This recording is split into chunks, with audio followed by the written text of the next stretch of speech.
1998 तक रूस के खलाई स्टेशन मीर को खला में गर्दिश करते हुए 12 साल गुजर चुके थे।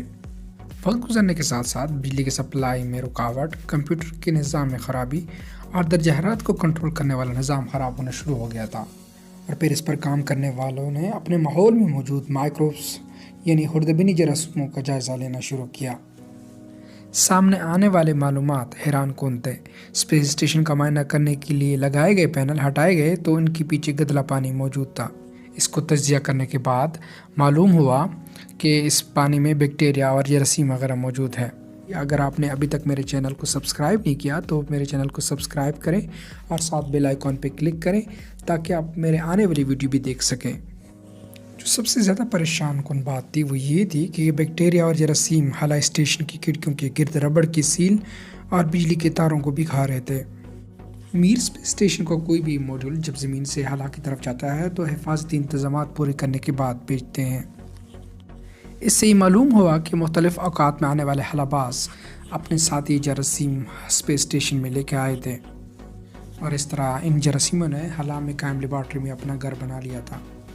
ज़्यादातर माइक्रोब्स मुफीद भी होते हैं और हमें खाना हज़म करने और बीमारियों से बचाने में मदद भी देते हैं। जैसे कि आज पूरी दुनिया कोरोना वायरस का मुकाबला कर रहे हैं, ये भी दिलचस्प बात है कि स्पेस स्टेशन को नुकसानदेह जरासीम से कैसे पाक रखा जाए। अब साइंसदान और ज़्यादा परेशान हो गए हैं कि इसके अलावा कौन से माइक्रोब्स हैं जो स्पेस स्टेशन में नुकसान पहुंचा सकते हैं, जिसकी वजह से खलाबाजों की ज़िंदगी खतरे में हो सकती है। अब वो इस नतीजे पर पहुँचे हैं कि बैनुल-अक़वामी खलाई स्टेशन में अब तक 55 से ज़्यादा अक़साम के खुर्दबीनी जरासीम मौजूद हैं। जैसे कि आप जानते हैं कि खला में कशिश शकल ना होने के बावजूद इन बैक्टीरिया और जरासीमों ने अपने आप को हालात के मुताबिक डाल लिया था। इन बैक्टीरिया और जरासीमों की आबादी रोकने के लिए बैनुल-अक़वामी स्पेस स्टेशन में इन खलाबाजों की ड्यूटी लगाई गई है कि वो हफ्ते में एक दफ़ा सफाई ज़रूर करें। इसमें जरासीम कुछ वाइप्स का इस्तेमाल और वैक्यूम क्लीनर का इस्तेमाल किया जाता है ताकि कचरे को साफ़ किया जा सके। सफाई के अलावा स्पेस स्टेशन के अंदर हवा और पानी को साफ़ रखने के लिए टेक्नोलॉजी का सहारा भी लिया जाता है। मुख्तलिफ़ तजुर्बात से मालूम होता है कि इंसान और खुर्दबीनी जरासीम एक दूसरे के साथ गुजारा कर सकते हैं। हमें इस बात पर गौर करना चाहिए कि इंसान जब मरीख जाएगा तो साथ इन जरासीमों और बैक्टीरिया को भी लेके जाएगा मरीख में रहने के लिए। अब तक मरीख पे जितनी भी मिशन गए हैं उसमें साइंसदान और इंजीनियर अपना पूरा हिफाजती इंतजाम के साथ इसको भेजते हैं। मरीख पर मिशन भेजने का मेन मकसद ये है कि ज़िंदगी की तलाश है कि आया वहाँ पे इंसान रह भी सकेगा या नहीं, इसको मालूम करना है। अब सवाल ये पैदा होता है जब इंसान मरीख पर जाएगा तो वो ख़ुद को मुकम्मल तौर पर जरासीम से पाक तो नहीं होंगे। खलाबाजों के जिस्मों को मुख्तलिफ़ किस्म की जरासीमों से पाक करना बहुत मुश्किल होगा।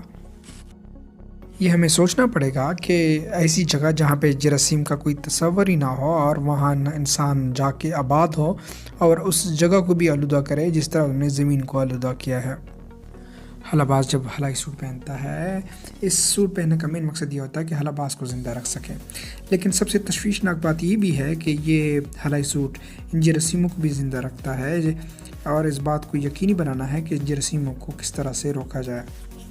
करीब दुनिया के तमाम स्पेस एजेंसियाँ ये तजवीज़ देंगी कि मरीख को इंसानी मिशन के दौरान कैसे नुकसान से बचाया जा सकता है।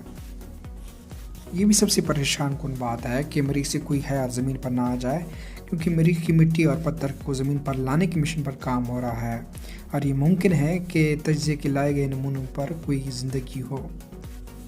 फ़िलहाल तो माइक्रोबायोलॉजिस्ट एक चीज़ का इंतज़ार कर रहे हैं, वो ये है कि 50 साल पहले अपोलो मिशन के दौरान चांद पर इंसानी फजले के 96 बैग्स छोड़े गए थे। नासा पर उम्मीद है कि जब भी अगली दिहाई में इंसान चांद पर वापस जाएगा तो इनसे कुछ बैग्स वापस लेकर आएंगे ताकि मालूम किया जा सके कि कोई बैक्टीरिया अभी भी ज़िंदा है या नहीं। अगर वो ज़िंदा पाए गए तो साइंसदानों को इंसानों के माइक्रोबियोम के बारे में मज़ीद मालूमात जानने का मौका मिलेगा। दोस्तों, उम्मीद करता हूँ कि आपको ये वीडियो पसंद आई होगी। अपना ख्याल रखें। अल्लाह हाफ़िज़।